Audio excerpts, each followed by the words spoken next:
in a lecture from one of the scripture scholars whom I admire very much. He said that the book of Genesis came out of the Exodus experience. I said, oh, that's interesting. You know, the Israelites had been in Egypt for so long that they began to lose their identity as the covenant people. Of course, being surrounded by all the Egyptian gods, some of them began to drift that way.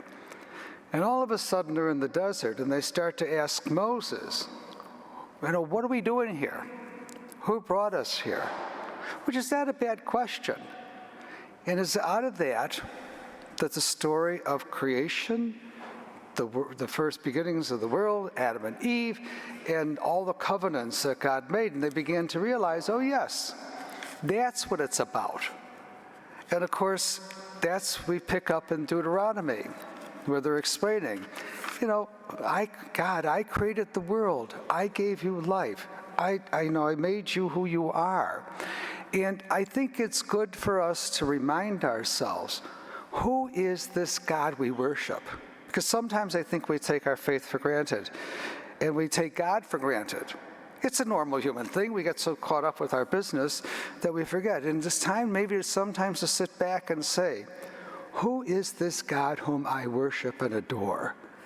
And I think in that way, we can grow in our faith and have a deep appreciation not only for God, but for our faith and for all of God's creation. And I think it's rather fitting, too, that the reading comes in today, the Feast of St. Clare, who was a cohort of St. Francis. He gets all the credit, I know, but Clare did her work, too.